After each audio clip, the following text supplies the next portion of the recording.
Hey guys, what is up? It is SSD Middleman here with GuidesForUsAll, and today we're going to be checking out all of the curved greatswords in Dark Souls 2. If there's a specific one you'd like to skip to, make sure to click on it on the screen, and let's get started with the Murakumo.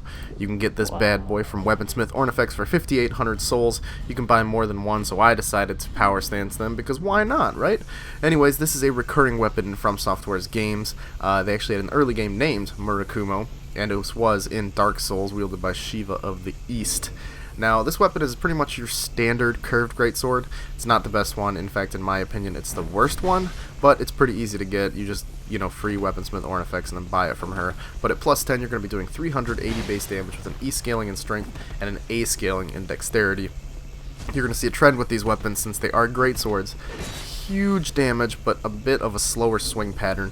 So like the heavier weapons in the strength category, these are more dexterity based and they still do a lot of damage, but you have to look for that specific opening before you swing it, or you're going to get parried very easily or just swung and comboed into. There's not really much else to say about this weapon, but it is a pretty solid curved greatsword. Moving on to the arced sword, which you can get from Strait of Olafus by trading him the Flexile Sentry Soul. This weapon is upgraded with Petrified Dragon Bone. At plus 5, you'll be doing 360 base damage with a C scaling in strength and an A scaling in dexterity. Now, this weapon here is exactly like the Murakumo. It has the same moveset and everything, but since a certain patch at like 40 strength, 40 dexterity, this thing will actually be doing just a little bit more damage than the Murakumo. Actually, I believe it does like 15 more damage. They have the same exact movesets, and there's nothing really unique about this weapon besides how it looks, obviously. But yeah, I mean, it just simply does 15 more damage than the Murakumo and has the same moveset. Not much else to say. It's the same weapon, but it does a little bit more damage. Anyways, let's move on to the Curved Dragon Greatsword, which you can get by trading Weaponsmith Ornifex the Ancient Dragon Soul, which you do not get from killing the Ancient Dragon. You need to go back to the location where you fought the Duke's Dear Freya, go up to this like crystal thing after you've obtained the Ashen Mist Heart, and you'll be transported into the memory of a dragon, where you can go up to a dragon and get the Ancient Dragon Soul. In the lore, people are pretty sure that the Ancient Dragon you fight in the game is not actually the Ancient Dragon, but we're not going to get into that here. Anyways, at plus 5, this weapon will be doing 400 base damage with a B scaling in strength and an S scaling in dexterity. Now, you do upgrade this with Petrified Dragon Bone, but that S scaling in dexterity is going to make this thing deal some nasty damage. At 40 strength and dexterity, you will be doing 567 damage just straight off the bat, which is just nasty. Anyways, the beautiful thing about this weapon, and what some people might not expect if they've never fought against it, is the strong attack will send out a wave in front of you, which will knock people on their ass and do a good amount of damage to them.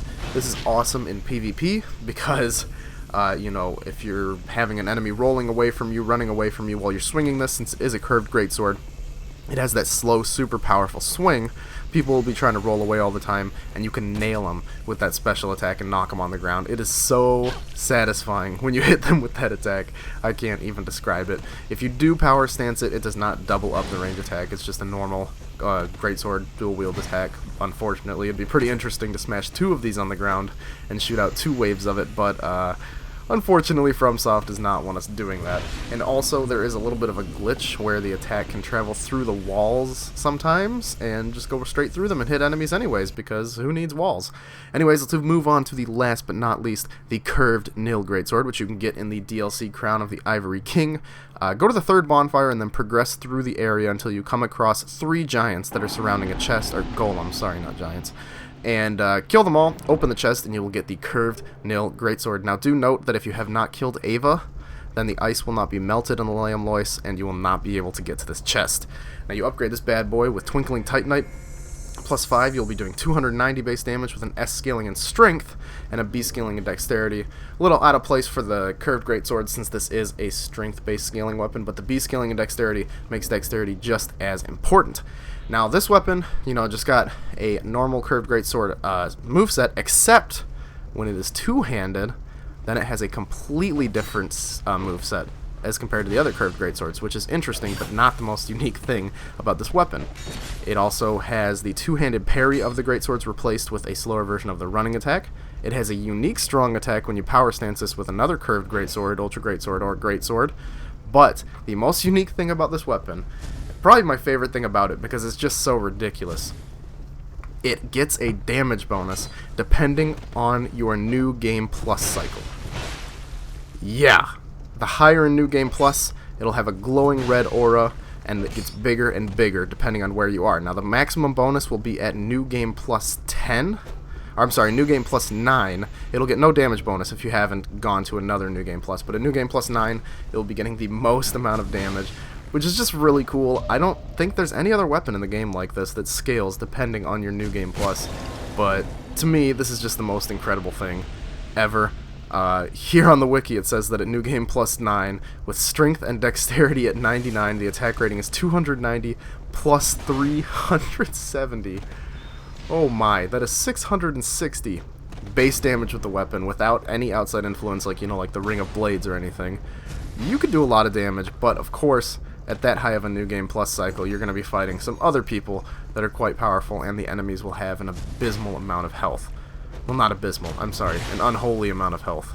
I don't know what I'm saying anymore. This weapon just blows me away with that unique effect. But of course, if you're one of those people that likes to stay on New Game Plus 1 and just fight people in Iron Keep, this weapon's not going to be that great for you. Anyways, thanks for watching the video, guys. If you enjoyed, please leave a like rating down below and subscribe to see some more videos in the future, and I will see you next time. Goodbye.